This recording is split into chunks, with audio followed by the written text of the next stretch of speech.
So we're going to do a quick summary of the lawsuit between Drifter, the creators of Superior, and Gala Games. So we'll go over that quickly and what the details are. But I wanted to go over some details that you might not know about. There's some other things going on with Drifter, and I think the consensus at the moment is people are more on the side of Drifter. They think Gala Games is in the wrong here, mostly because we've only seen Drifter's side of the story, them being the plaintiff, and Gala hasn't released anything yet.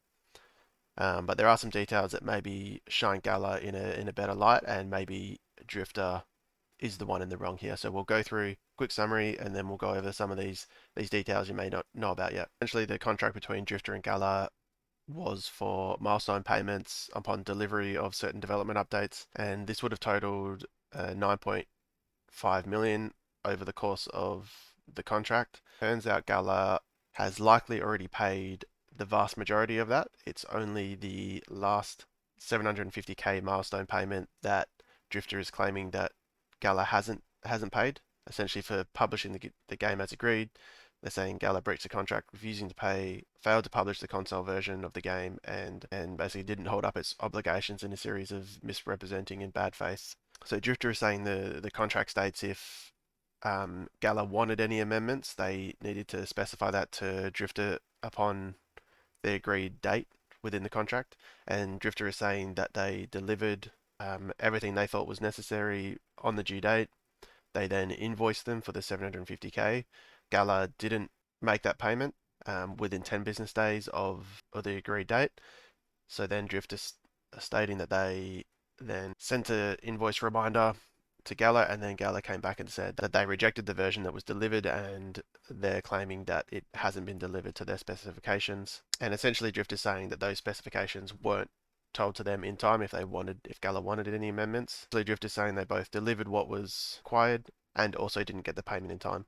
So, you know, possibly they're also saying maybe they didn't deliver what Gala wanted updated, but Gala didn't update them in time, and therefore are in the wrong. They're claiming that Gala, regardless if they're happy, they didn't let them know in time. But who knows? We haven't seen Gala's side of the story here.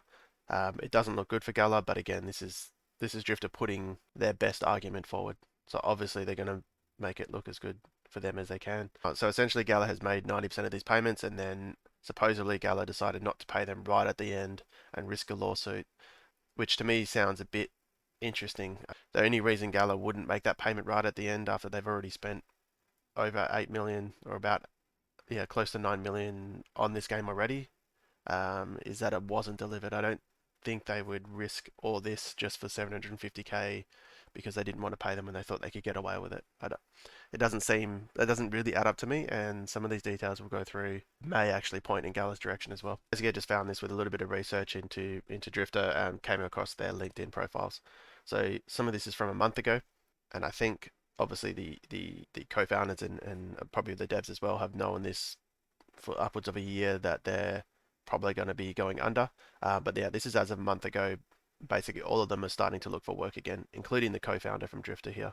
So you can see he's basically saying sadly Friday was the last day for a lot of us at the studio, and they had a great time and met a lot of good people, and he's now looking for work. And there's another one here from even longer, further ago. This is almost 2 months ago. Drifter is running out of runway, so going to put out a open for work flag. Currently considering back end work at the senior level and above. So they've known about this for a while, and the lawsuit only came out this month. So I mean, they may have been preparing that lawsuit for a while, but yeah, the payment from Gala or the non-payment from Gala is fairly recently as well, within the last couple of months. So one take is that Drifter is essentially a dying studio. They've known this for a while. It maybe makes sense that they didn't put their full effort into delivering and finishing up the game Superior when they know even with the 750k payment from Gala is probably not going to make a difference to their runway, given that Gala has already paid nearly $9 million to them over the course of the last couple of years. If that's not enough, then 750k right at the end isn't going to be either. In my mind, if you consider that, Drifter knows they're shutting up shop.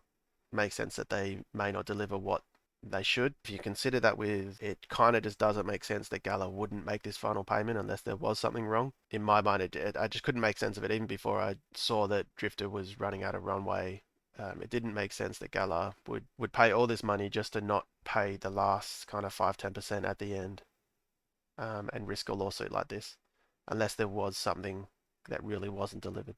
One final thought.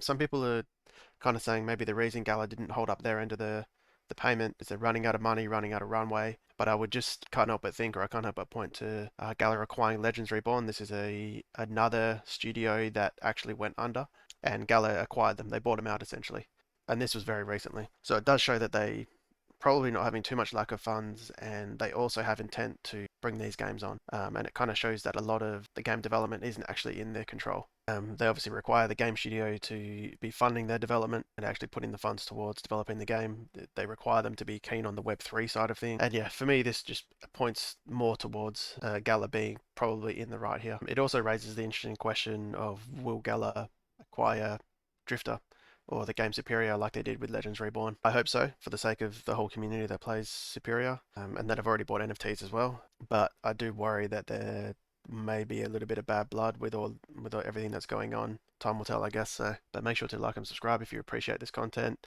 and let me know down below if you think any of what I've said is inaccurate or what your take on the whole situation is. All right, thanks for watching. See you next time.